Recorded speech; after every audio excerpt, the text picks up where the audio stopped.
conduct was remotely acceptable.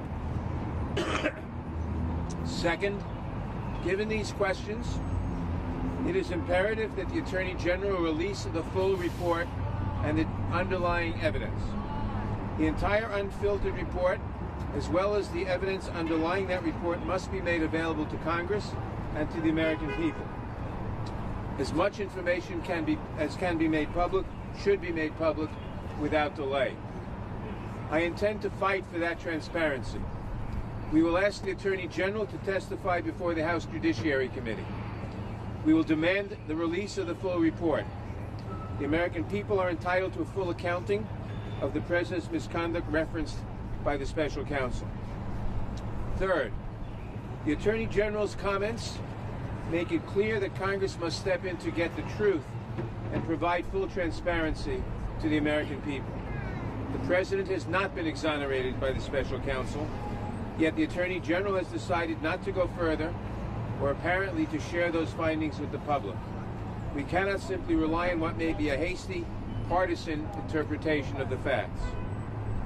Earlier this month, the House passed a resolution calling for full and complete release of the Special Counsel's report by a vote of 420 to nothing.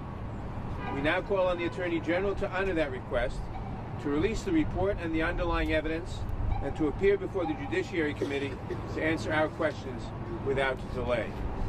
That's the statement. Thank you. We'll take a few questions.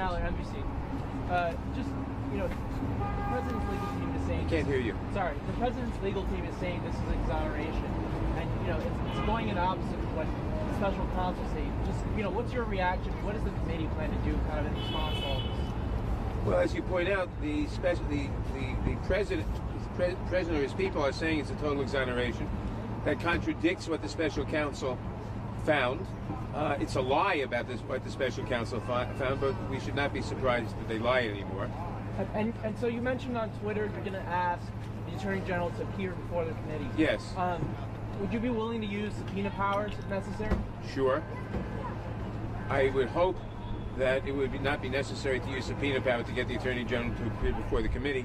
We also want to see the full report, and if necessary, we'll use subpoena power to get that too. Are you worried that executive privilege could be exercised on some of these unknowns in the inside of the report? Well, the President could try to exercise executive privilege, but it won't be successful.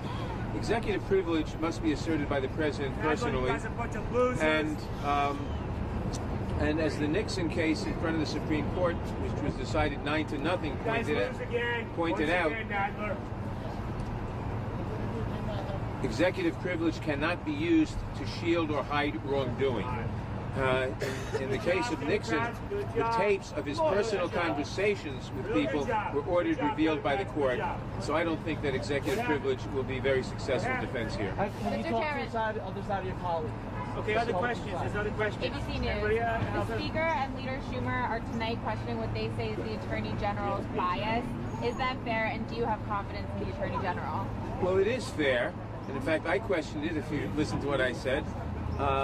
He auditioned for his job by writing a 19-page memorandum giving a very extreme view of obstruction of justice and of presidential power, and saying basically that no president could really commit obstruction of justice. Given the fact that the Special Counsel found ample evidence of obstruction so as not to be able to say that they're not guilty of obstruction. So he said that we're not exonerating the president. After 22 months, for the Attorney General reviewing that record in 22 hours is a bit much. I would, in fact, wonder if the Attorney General pressured the Special Counsel into not making that finding so that he could make the finding. I'm not aware of any other case where an Attorney General made the decision on a prosecution or non-prosecution for obstruction of justice. When do you plan to be briefed on the conclusions of that they found beyond what's in the summary? No, all we have is the letter. And what does it give you any concern now in terms of where the party should move forward? Do you think that will you move forward with impeachment proceedings? We're going to move forward. We're going to move forward with our investigations of obstruction of justice, abuses of power, corruption, to defend the rule of law, which is our job. It's a broader mandate than the special prosecutor had. His mandate is only for crimes. We're going to press forward with that, and as part of that, we're going to press forward with getting the entire report and the underlying evidence, so that we don't have to recreate it. One last question. Mr. Chairman, when do you plan to bring Barr in? One last question. Anybody else? Question over there. Last question. The court found that he's not fully exonerated. What does that mean? What's the next step if he's not? It meant that the special prosecutor said that there was a lot of evidence which would lead one to think he should be indicted, and evidence to the contrary, and that he didn't make that decision. Now, it's, as far as I know, unprecedented for a special prosecutor not to make that decision one way or the other, and certainly unprecedented for an attorney general to arrogate to himself that decision, and certainly unprecedented for an attorney general who campaigned for the role by saying presidents can hardly ever commit obstruction of justice. All right. Thank you very much, everybody. Okay, let's go. Go. I work for the office.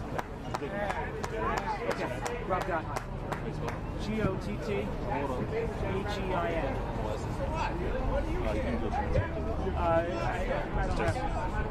It's just right. It's just not. We don't have. AP, I mean, you got everybody to tell. I don't have a. Yep. AOC.